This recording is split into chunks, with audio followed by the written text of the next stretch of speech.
What will I make? When I have access to a good table saw, planer, joiner, Textile studio. 3D printer. A jewelry shop. Large format printer. A bandsaw. To an English wheel. A plasma cutter. Laser cutter. Electronics classes. Coding classes. Video editing software. CAD software. A long arm quilting machine. A CNC machine. Custom CNC EMD machine.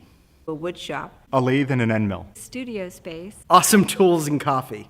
A MIG and a TIG welder. When I have access to a 3D printer, I will make Awesome metal sculptures. Custom packs for rock climbing. Smart devices. I'm going to make cribbage boards. Start my own business. Huge prints of my photography. jewelry for my friends. My next cool website. I'd love to make some furniture. Object sculptures, which are a combination of plexiglass, wood, and electronics. There's a million things I would make. An electric vehicle.